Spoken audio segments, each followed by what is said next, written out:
నమస్కారం, కే న్యూస్ కి స్వాగతం. హెడ్లైన్ చూద్దాం.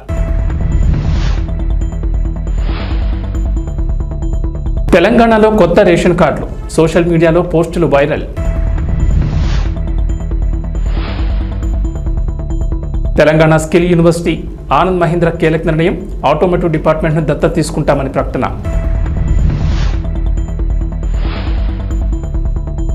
ఏపీలో రేషన్ కార్డులో ఉన్న వారికి శుభవార్త, రేషన్ పంపిణీపై చంద్రబాబు కీలక ప్రకటన, ఎండియు వాహనాలపై నిర్ణయం.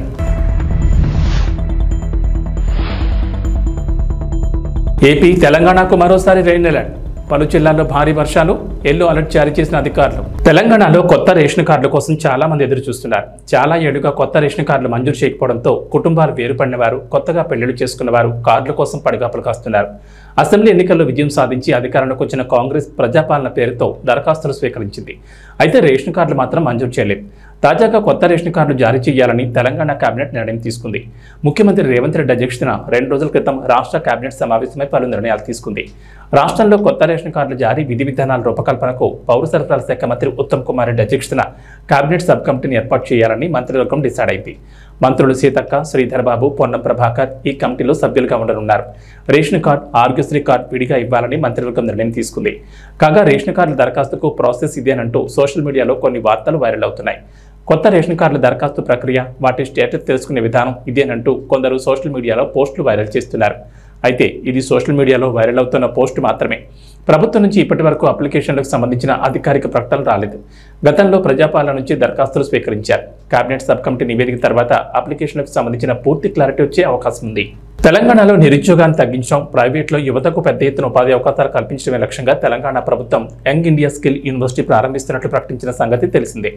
రంగారెడ్డి జిల్లా ముచ్చెర్లలో ఈ యూనివర్సిటీకి సీఎం రేవంత్ ఇటీవల శంకుస్థాపన చేశారు. మొత్తం 17 స్కిల్ కోర్సులను యూనివర్సిటీలో ప్రవేశపెట్టనున్నట్లు సీఎం రేవంత్ వెల్లడించారు. స్కిల్ యూనివర్సిటీలో కోర్సు పూర్తి చేసిన వారికి సర్టిఫికేట్స్ అందించాలని నిర్ణయం తీసుకున్నామన్నారు. తాజాగా ఈ స్కిల్ యూనివర్సిటీ విషయంలో ప్రముఖ పారిశ్రామికవేత్త మహీంద్రా గ్రూప్ చైర్మన్ ఆనంద్ మహీంద్రా కీలక ప్రకటన చేశారు. శుక్రవారం రాత్రి ముఖ్యమంత్రి రేవంత్ రెడ్డిని జూబ్లీహిల్స్లోని ఆయన నివాసంలో ఆనంద్ మహీంద్రా మర్యాదపూర్వకంగా కలిశారు. తెలంగాణలో పెట్టుబడులు, ఇతర కీలక అంశాలపై ఇద్దరు చర్చించారు. Telangana young India skill university గురించిన సీఎం రేవంత్ ఆయనకు వివరించారు. స్కిల్ యూనివర్సిటీలో బోధించే 17 విభాగాల్లో ఒకటైన ఆటోమోటివ్ డిపార్ట్మెంట్ను తాము దత్తత తీసుకుంటామని ఆనంద్ మహీంద్రా ప్రకటించారు. ఆ కోర్సుకు సంబంధించిన కరికులం తయారీ కోసం మహీంద్రా గ్రూప్ నుంచి నిపుణుల బృందాన్ని త్వరలోనే రాష్ట్రానికి పంపుతామని చెప్పారు. హైదరాబాద్లోని క్లబ్ మహీంద్రా హాలిడే రిసార్ట్ విస్తరణకు సహకరించాల్సిందిగా ఆనంద్ మహీంద్రా ముఖ్యమంత్రిని కోరారు. అందుకు సీఎం సానుకూలంగా స్పందించారు. ఆటోమోటివ్ డిపార్ట్మెంట్ కోర్సును దత్తత తీసుకుంటామని మహీంద్రా ప్రకటించడం పట్ల సీఎం రేవంత్ హర్షం వ్యక్తం చేశారు.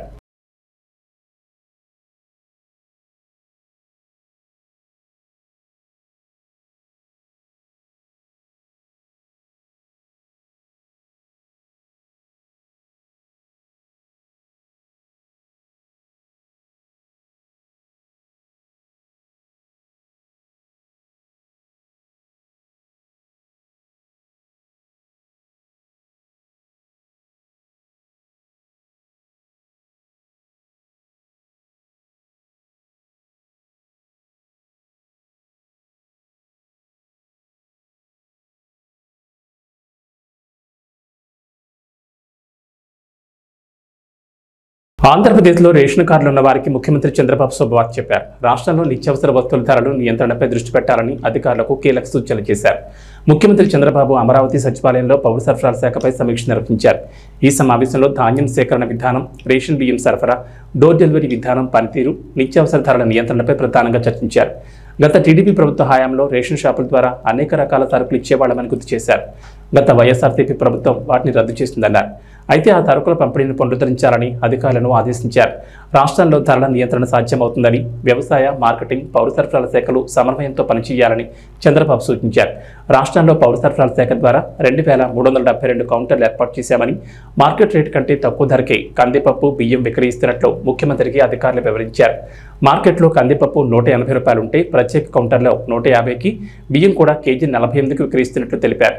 రేషన్ షాపుల్లో కూడా మరిన్ని సరుకులు తక్కువ ధరకు విక్రయించాలని సీఎం అధికారులకు సూచించారు. తెలంగాణ నిరుద్యోగులు ఇప్పుడిప్పుడని ఎదురుచూస్తున్న జాబ్ క్యాలెండర్ను ప్రభుత్వం విడుదల చేసింది. అసెంబ్లీ సమావేశాల్లో భాగంగా జాబ్ క్యాలెండర్ను డిప్యూటీ సీఎం ఆర్థిక మంత్రి భట్టి విక్రమార్క సభలో ప్రకటించారు. అయితే ఇందులో ఉద్యోగాల సంఖ్య ఉండదని ప్రకటించిన భట్టి విక్రమార్క నోటిఫికేషన్ ఇచ్చేటప్పుడే ప్రకటిస్తామని స్పష్టం చేశారు. ఇది కేవలం ప్రకటన మాత్రమేనని, దీనిపై చర్చ ఉండదని బట్టి విక్రమార్క పేర్కొన్నారు. తమ ప్రభుత్వం వచ్చాక టీజీఎస్పీఎస్సీని ప్రక్షాళన చేశామని, కొత్త నోటిఫికేషన్లు, ఉద్యోగాల భర్తీకి చర్యలు తీసుకుంటామని వివరించారు. గ్రూప్ 2 పరీక్షను ఆగస్టు 7, 8 తేదీల్లో నుంచి డిసెంబర్కు వాయిదా వేస్తున్నట్లు భట్టి విక్రమార్క తెలిపారు. రాష్ట్రంలో అనేక రిక్రూట్మెంట్ ఏజెన్సీలు ప్రభుత్వ ఉద్యోగ నియామకాలు నిర్వహిస్తున్నందున పరీక్షా తేదీల మధ్య కావాల్సినంత సమయం లేకపోవడం వల్ల దరఖాస్తుదారులు ఒత్తిడికి గురవుతున్నారని తెలిపారు. యూపీఎస్సీ మాదిరిగా పరీక్షలు రద్దు లేదా వాయిదాలు అనేవి లేకుండా ఆ సమస్యను నివారించడానికి పరీక్షలకు సరిపడా ప్రిపరేషన్ సమయం ఉండేలా చర్యలు తీసుకుంటామని తెలిపారు. రాష్ట్రం అంతా దశాబ్దాలుగా ఎదురు చూస్తున్నటువంటి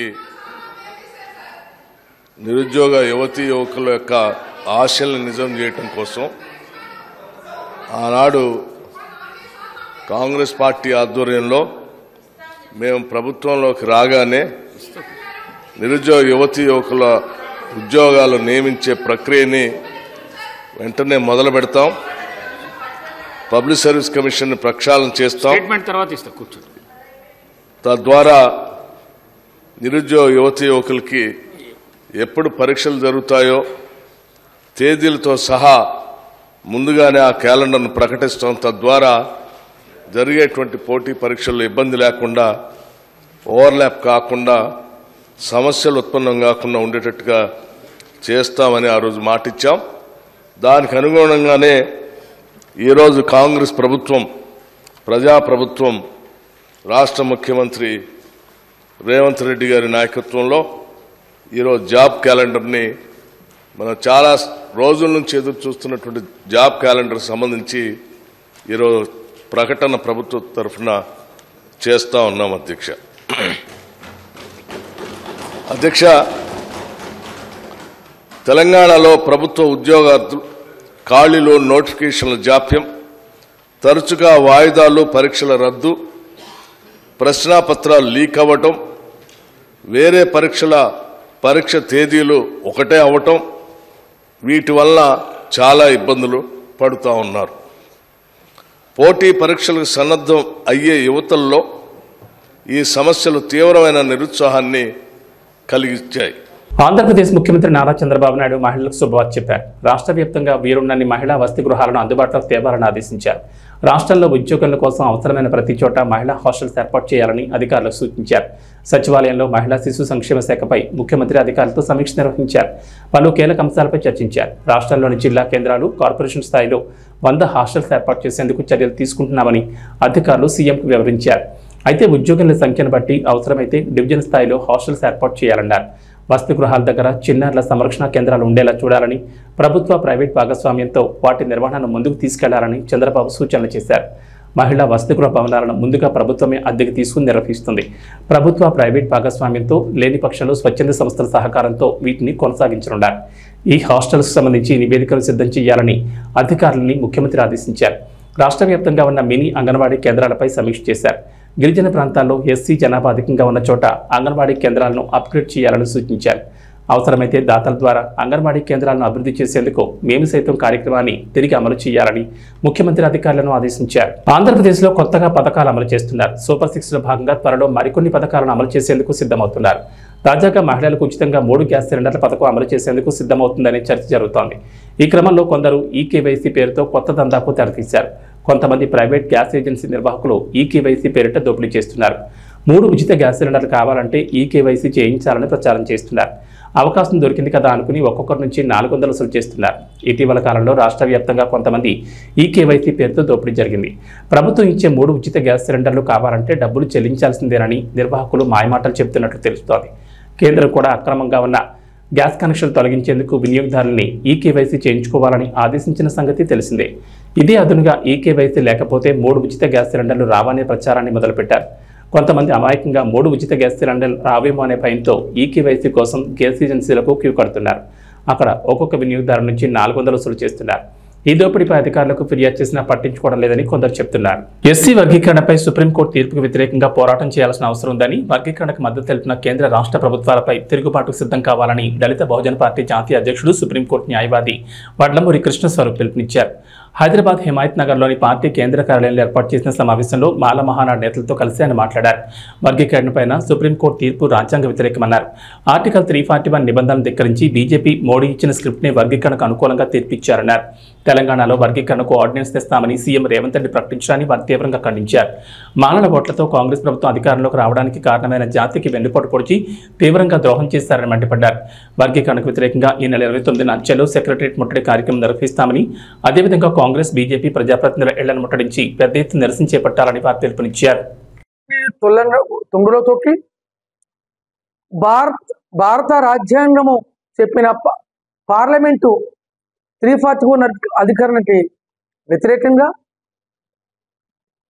పార్లమెంటు యొక్క అధికారాలని వీళ్ళు సుప్రీంకోర్టు బెంచ్ వాళ్ళు చెల్లించుకొని మోడీ గారు ఇచ్చిన స్క్రిప్ట్ని వాళ్ళు చదివినిపించారు. దీన్ని మేము తీవ్రంగా ఖండిస్తున్నాం.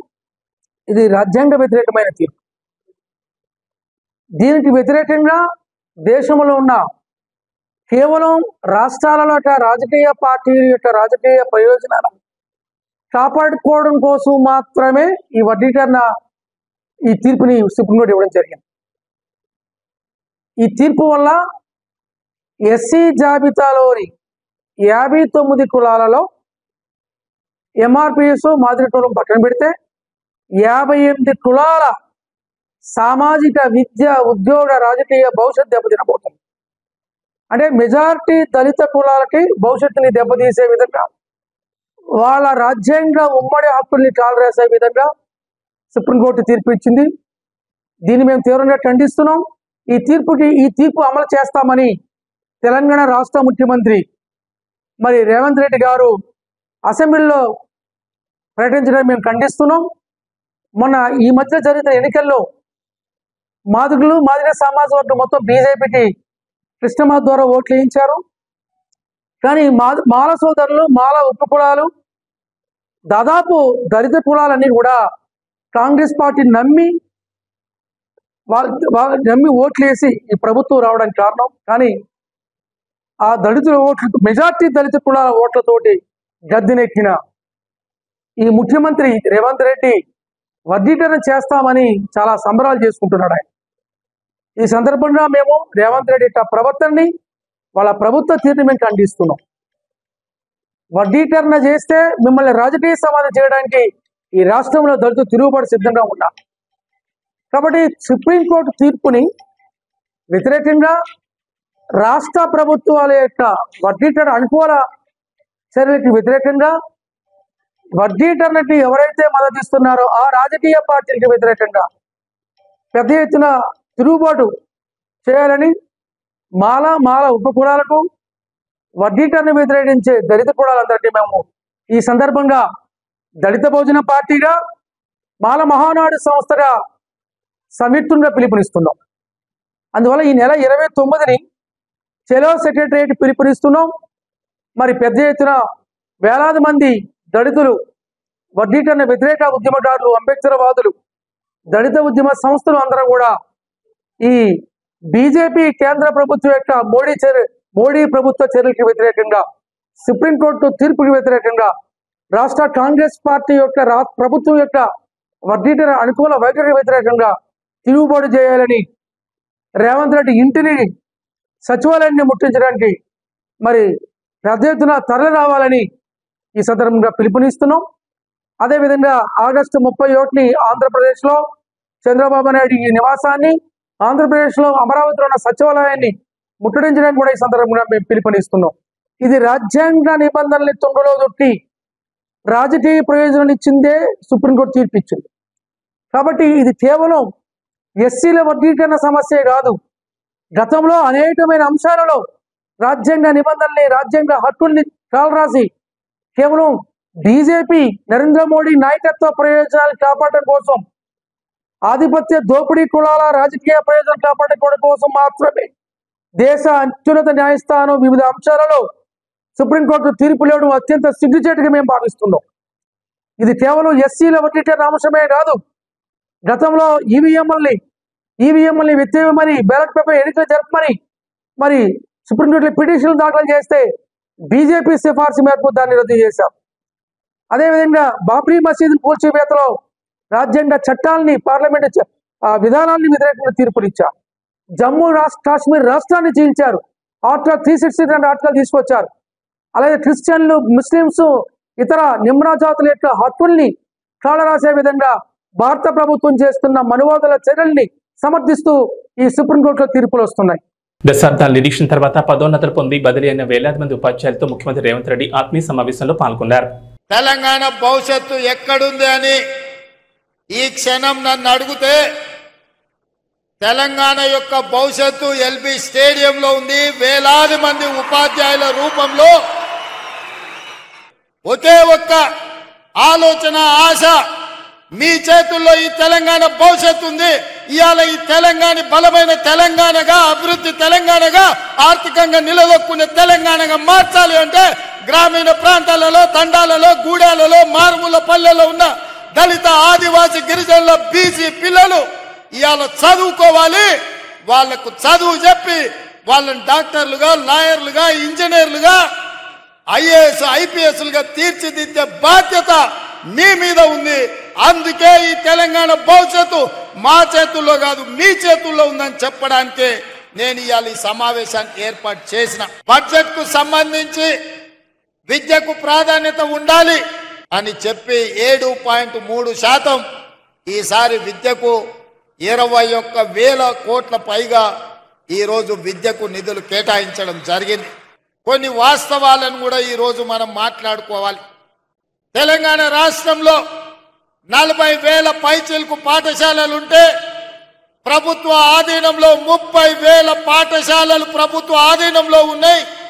30,000 పాఠశాలలో 26 లక్షల మంది విద్యార్థులు ఉన్నారు. కానీ అదే ప్రైవేట్లో 10,000 పాఠశాలలుంటే 33 లక్షల మంది విద్యార్థులు ఈరోజు ప్రైవేట్ పాఠశాలల్లో చదువుకుంటున్నారు. నేను ఈరోజు ఈ ఆత్మీయ సమ్మేళనంలో మా ఉపాధ్యాయులను నేను ఒక్కటే అడుగుతున్నా, ప్రైవేటు పాఠశాలల్లో మీకంటే గొప్పగా చదువుకున్నోళ్ళు, మీకంటే ఎక్కువ చదువుకున్నోళ్ళు టీచర్లు ఉన్నారా? ఒక్కసారి ఆలోచన చేయండి. మనమందరం ఒక ప్రతిజ్ఞ తీసుకోవాలి. పోయిన సంవత్సరానికంటే ఈ సంవత్సరం ప్రభుత్వ పాఠశాలల్లో 2 లక్షల మంది విద్యార్థులు తక్కువ చేరికలు జరిగినాయి. దీన్ని మనం విశ్లేషించుకోవాలి. మన పిల్లలు ప్రభుత్వ పాఠశాలకు వెళ్ళడం ఆత్మ గౌరవం అని గ్రామాలలో ఉన్న తల్లిదండ్రులు భావించాలి. అందుకే అమ్మ ఆదర్శ పాఠశాలని సెల్ఫ్ హెల్ప్ గ్రూపులకు పూర్తి బాధ్యత అందించి మన పాఠశాలలు మొదటి రోజే దాదాపుగా 26 లక్షల మంది విద్యార్థులకు మొదటి రోజే వాళ్ళ పాఠ్య పుస్తకాలతో పాటు వాళ్లకు డ్రెస్సులు ఇచ్చే ప్రయత్నం చేసినాం. పాఠశాలలో ఉన్న మీ పారిశుద్ధ్య కార్మికుల సమస్యను పరిష్కరించడానికి అమ్మ ఆదర్శ పాఠశాల పేరు మీద సెల్ఫ్ హెల్ప్ గ్రూపులకే 1,000 రూపాయలు, దాదాపుగా సంవత్సరానికి 79 కోట్ల రూపాయలు ఖర్చైనా మీకు పారిశుద్ధ్య కార్మికుల సమస్యను తీర్చడం ద్వారా వాళ్ళందరినీ అపాయింట్ చేసే బాధ్యత నిర్ణయం తీసుకున్నాం. పాఠశాలల్లో కంప్యూటర్లు ఉండాలన్నా, లేకపోతే సాంకేతిక నైపుణ్యం పెరిగిన ఈ సందర్భంలో మీరు అక్కడ వాళ్ళకి విద్య చెప్పాలి అని అంటే విద్యుత్ ఉండాలి. రైతులకు ఇచ్చినప్పుడు, పేదవాళ్లకు 200 యూనిట్లు ఉచితంగా ఇచ్చినప్పుడు తెలంగాణ జాతి నిర్మాణము, తెలంగాణ భవిష్యత్తు పాఠశాలల్లో ఉంటే పాఠశాలల్లో ఎందుకు ఉచితంగా విద్యుత్ ఇవ్వద్దు? తెలంగాణ రాష్ట్రంలో ఉన్న 30,000 పాఠశాలల్లో ఉచితంగా విద్యుత్ ఇవ్వండి. ఆ భారాన్ని రాష్ట్ర ప్రభుత్వమే తీసుకుంటుంది. రేపటి తెలంగాణ భవిష్యత్తు మీ చేతుల్లో ఉంది. తులసివనం లాంటి తెలంగాణలో గంజాయి మొక్కల్ని పీకాల్సిన బాధ్యత మీ మీద కూడా ఉన్నది. ఇవాళ విద్యార్థులు బానిసలు కాకుండా చూడవలసిన బాధ్యత మన మీద ఉన్నది. అందుకే ఈరోజు ఒక పక్కన స్పోర్ట్స్ని ఎంకరేజ్ చేస్తూ, ఒక పక్కన డ్రగ్స్, గంజాయి లాంటి వ్యసనాల నుంచి విద్యార్థులను బయటికి తీసుకొస్తూ వాళ్ళకు ఒక మంచి భవిష్యత్తు ఉండాలి అనంటే మనం బాధ్యతాయుతంగా వ్యవహరించాలి. మన ప్రభుత్వ పాఠశాలల్ని మెరుగుపరచుకోవాల్సిన అవసరం మన మీద ఉన్నది. పాలకులుగా, ప్రభుత్వ పెద్దగా మీకేమున్నా నాకు చెప్పండి, వాటిని పరిష్కరించే బాధ్యత నాది.